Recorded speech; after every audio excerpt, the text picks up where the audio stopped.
ನೋಡಿ, ರೇಣುಕಾ ಸ್ವಾಮಿಯ ಅಶ್ಲೀಲವಾದಂಥ ಸಂದೇಶ ಪವಿತ್ರ ಗೌಡನನ್ನ ಕೆಣಕಿದ್ದು ಹೇಗೆ?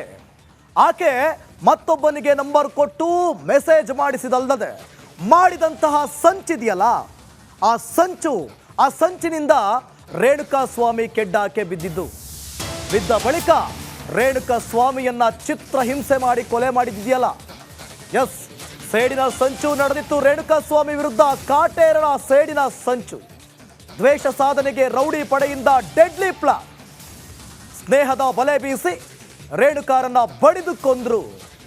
ರಿಪಬ್ಲಿಕ್ನಲ್ಲಿ ಮತ್ತೊಂದು ಮಹಾ ಎಕ್ಸ್ಕ್ಲೂಸಿವ್ ಸೇಡಿನ ಸಂಚು. ಇದಕ್ಕಾಗಿ ಮೊದಲೇ ಪ್ಲಾನ್ ಮಾಡಿಕೊಂಡಿದ್ರು.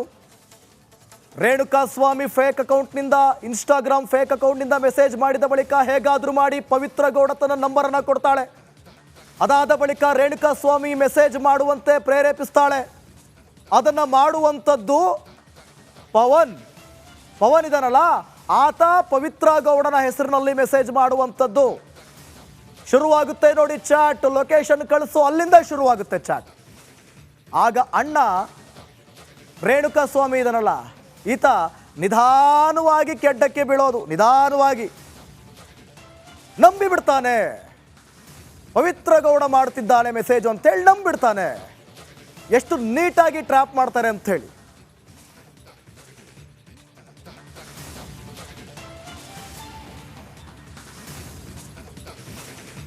ಓಕೆ, ರೇಣುಕಾ ಸ್ವಾಮಿ ಕೆಡ್ಡಾಕೆ ಬಿದ್ದಿದ್ದು ಹೇಗಪ್ಪ, ಯಾವ ರೀತಿ ಟ್ರ್ಯಾಪ್ ಮಾಡಿದ್ರು? ಬನ್ನಿ, ಸಂಬಂಧಪಟ್ಟಂತೆ ಒಂದಷ್ಟು ಪಾಯಿಂಟ್ಸ್ಗಳಿದ್ದಾವೆ, ಒಂದೊಂದಾಗೆ ನೋಡ್ತಾ ಹೋಗೋಣ. ನೋಡಿ, ಸೇಡಿನ ಸಂಚು, ಅಶ್ಲೀಲ ಸಂದೇಶದ ಪ್ರತೀಕಾರವಾಗಿ ಭೀಕರ ಕೊಲೆಯನ್ನ ಮಾಡಿದ್ರು. ಅಶ್ಲೀಲ ಸಂದೇಶದ ಪ್ರತೀಕಾರಕ್ಕಾಗಿ ಭೀಕರ ಕೊಲೆಯನ್ನ ಮಾಡಿದ್ರು. ಯಾವ ರೀತಿಯಾಗಿ?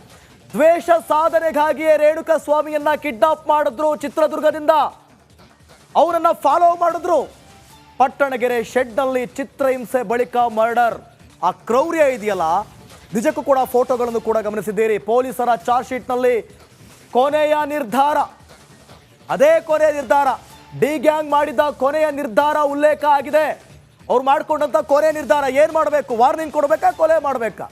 ನಾನು ಅನ್ನೋ ಅಹಂನಿಂದಲೇ ಹತ್ಯೆ, ಜೊತೆಗೆ ಸಾಕ್ಷ್ಯ ನಾಶಕ್ಕೆ ಯತ್ನ. ದರ್ಶನ್ಗೆ ಜನಬಲ ಇದೆ, ಹಣಬಲ ಇದೆ, ನಂದು ಅಹಂ ಇದೆ. ಇವೆಲ್ಲ ಇದ್ರೆ ಸಾಕು, ನಾನು ಏನು ಬೇಕಾದರೂ ಮಾಡ್ಬೋದು ಅನ್ನುವಂಥದ್ದು. ನಾನು ಸ್ಟಾರ್ ನಟ, ಲಕ್ಷಾಂತರ ಅಭಿಮಾನಿಗಳನ್ನು ಹೊಂದಿದ್ದೇನೆ, ನನ್ನನ್ನೇನು ಮಾಡೋಕ್ಕಾಗುತ್ತೆ? ನಾನು ಏನು ಮಾಡಿದ್ರೂ ಸರಿ ಅಂತಾರೆ. ಹಣ ಜನಬಲದಿಂದ ಪಾರಾಗ್ತೀನಿ ಅನ್ನುವಂತಹ ದುರಹಂಕಾರ, ಅಹಂ ನಟ ದರ್ಶನ್ಗಿತ್ತು. ಆದರೆ ಕಾನೂನು ಮುಂದೆ ಏನೂ ಇಲ್ಲ ಅನ್ನುವಂಥದ್ದು ಕೂಡ ಪ್ರೂವ್ ಆಗೋಯ್ತು.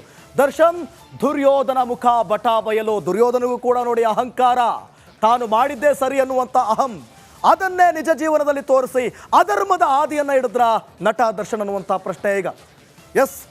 ಎಸ್ ಓಕೆ, ಇದು ಸೇಡಿನ ಸಂಚು. ಮುಂದಿನ ಸುದ್ದಿಯತ್ತ ಗಮನ ಹರಿಸೋಣ. ಪವಿತ್ರ ಗೌಡಗೆ ರೇಣುಕಾ ಸ್ವಾಮಿ ಅಶ್ಲೀಲ ಸಂದೇಶ ಕಳಿಸಿದಂಥ ಬಳಿಕ ಈ ರೀತಿ ಆಯಿತು. ರೇಣುಕಾ ಸ್ವಾಮಿಯನ್ನ ಬಡಿದು ಮುಕ್ಕಿದೆ ಡಿ ಗ್ಯಾಂಗ್. ಹತ್ಯೆ ಬಳಿಕ ಬಿಂದಾಸ್ ಆಗಿತ್ತು ದಾಸನ ಪಟಾಲ. ಗೊತ್ತಾಗೋದಿಲ್ಲ, ಏನು ಗೊತ್ತಾಗಲ್ಲ ಅಂತ ಕೊಲೆ ಮಾಡಿ ಕೂಲ್ ಆಗಿದ್ದವರು ಕಾಕಿಗೆ ಸಿಕ್ಕಿದ್ದೇಗೆ. ಎಸ್, ಬನ್ನಿ, ಆರಾಮಿಂದ ಏನು ಗೊತ್ತಾಗಲ್ಲ, ಇಬ್ಬರನ್ನ 3 ಜನನ್ನ ಸರೆಂಡರ್ ಆಗಿಬಿಟ್ಟಿದ್ದೀನಿ, ಏನು ಗೊತ್ತಾಗಲ್ಲ ಅಂತ ಅನ್ಕೊಂಡು ಮೈಸೂರಲ್ಲಿ ವರ್ಕೌಟ್ ಮಾಡ್ತಿದ್ರಲ್ಲ ನಟ ದರ್ಶನ್. ವರ್ಕೌಟ್ ಸಿಕ್ಕಿದ್ದೇಗೆ? ಚಾರ್ಜ್ ಶೀಟ್ನಲ್ಲಿ ಉಲ್ಲೇಖ ಆಗಿರೋದೇನು ಇದ್ರ ಬಗ್ಗೆ? ರೇಣುಕಾ ಸ್ವಾಮಿಯನ್ನ ಡಿ ಗ್ಯಾಂಗ್ ಬಡಿದು ಮುಕ್ಕಿದ್ದಲ್ಲದೆ ಫುಲ್ ಬಿಂದಾಸು, ಏನೂ ಆಗಲ್ಲ ಅಂತ, ಏನು ಗೊತ್ತಾಗಲ್ಲ, ಏನು ಮಾಡಿದ್ರೂ ನಡೆಯುತ್ತೆ. ಈ ರೀತಿಯಾಗಿ ನಟ ದರ್ಶನ್ ಯೋಚಿಸಿದ್ದೇ ಮೊದಲನೇ ತಪ್ಪು. ಈಗ ಹೇಗಾಯ್ತು? ಕಾಕಿ ಬಲೆಗೆ ಬಿದ್ದಿದ್ದು ಹೇಗೆ ಆಯ್ತಾ? ನಟ ದರ್ಶನ್ ಏನು ಮಾಡಿದ್ರು ನಡೆಯುತ್ತೆ ಅಂತ ಅಂದ್ಕೊಂಡು ಈಸಿಯಾಗಿ ಮೈಸೂರಿನಲ್ಲಿ ಇದ್ಕೊಂಡು ಜಿಮ್ ಮಾಡ್ತಿದ್ರು, ವರ್ಕೌಟ್ ಮಾಡ್ತಿದ್ರು. ಆದರೆ ಕಾಕಿ ಬಲೆಗೆ ಬಿದ್ದಿದ್ದು ಹೇಗೆ? ಬನ್ನಿ, ಆ ಪಾಯಿಂಟ್ಸ್ಗಳನ್ನು ಕೂಡ ನೋಡೋಣ. ಕಾಕಿ ಬಲೆಗೆ ಹೇಗೆ ಬಿದ್ದಿದ್ದು ಅಂತೇಳಿ ಮೊದಲನಾಗಿ ತೋರಿಸ್ತಾ ಹೋಗ್ತೀವಿ. ರಾಜರಾಜೇಶ್ವರಿ ನಗರದಲ್ಲಿ ವಿನಯ್ ಅರೆಸ್ಟ್ ಆಗ್ತಾನೆ. ಫಸ್ಟ್ ರಾಜರಾಜೇಶ್ವರಿ ನಗರದಲ್ಲಿ ಮೊದಲು ಪೊಲೀಸ್ ಅರೆಸ್ಟ್ ಮಾಡಿದ್ದೆ A10 ವಿನಯ್, ಅಕ್ಯೂಸ್ 10 ವಿನಯ್. ನಂತರ RR ನಗರದಲ್ಲೇ A13 ದೀಪಕ್ ಬಂದ. ನೋಡಿ, ಇವರೆಲ್ಲ 10-13ನವರು, ಇವರಿಗೆಲ್ಲ ಜಾಸ್ತಿ ಇದಿಲ್ಲ. ರಾಮನಗರದ ಅಕ್ಕೂರು ಗ್ರಾಮದಲ್ಲಿ A3 ಪವನ್ ಸೆರೆ ಆಗ್ತಾನೆ. ಪವಿತ್ರ ಗೌಡ ಹೆಸರಿನಲ್ಲಿ ಮೆಸೇಜ್ ಮಾಡ್ತಾರಲ್ಲ ಅವರು. ಮಂಡ್ಯದ ಶ್ಯಾಮಲಾಪುರದಲ್ಲಿ A5 ನಂದೀಶ್ಗೆ ಕೋಳ. ನೋಡಿ ಯಾವ ರೀತಿಯಾಗಿ ಒಬ್ಬೊಬ್ಬರನ್ನೇ ಬಂಧಿಸಿದ್ದಾರೆ ಅಂತ ಹೇಳಿ. ಮೈಸೂರಿನ ರಾಮಕೃಷ್ಣ ನಗರದಲ್ಲಿ A11 ನಾಗರಾಜ್ನನ್ನ ಸೆರೆ ಹಿಡಿತಾರೆ ಪೊಲೀಸ್ನವರು. ಯಾರನ್ನೂ ಕೂಡ ಬಿಟ್ಟಿಲ್ಲ. ಬಹಳ ಪ್ರಮುಖವಾಗಿ ನೋಡಿ, ಇವರೆಲ್ಲರೂ ಕೂಡ ಮೊದಲಿಗೆ 3 ಜನ ಸರೆಂಡರ್ ಆದವರು. ಇದಕ್ಕೆ ಜಾಸ್ತಿ ಸಂಬಂಧ ಇಲ್ಲ. ಅವರು ದರ್ಶನ್ ಮಾತು ಕೇಳ್ಕೊಂಡು ಹಾಳಾದವರು.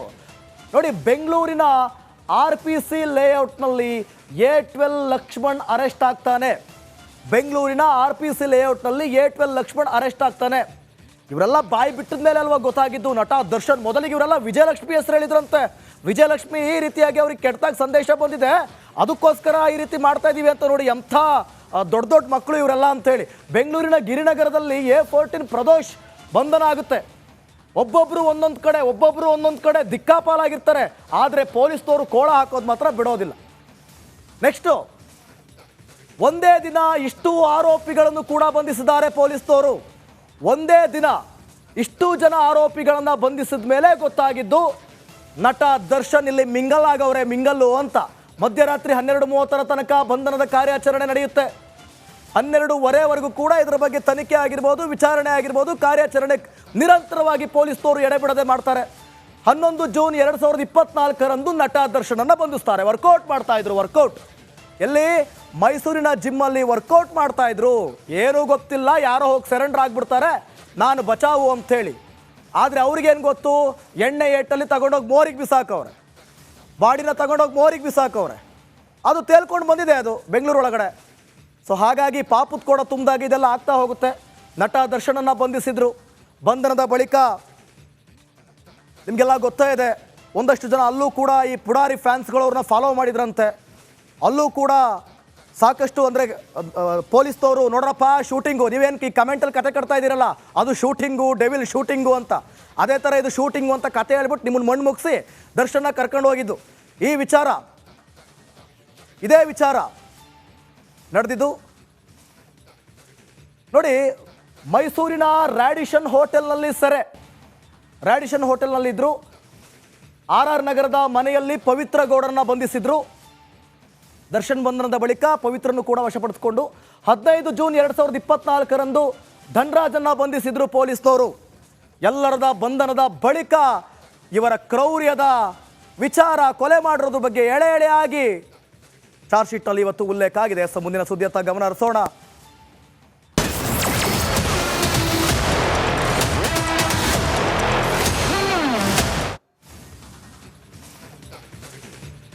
ರೌಡಿ ಗ್ಯಾಂಗ್ ಕ್ರೌರ್ಯ ಕರಾಳತೆ ಒಂದೊಂದೇ ಹೊರ ಬರ್ತಾ ಇದೆ.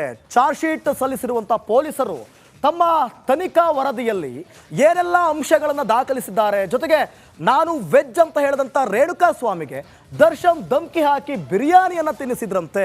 ಈ ಬಗ್ಗೆ ಒಂದು ವರದಿ ಇದೆ, ನೋಡೋಣ.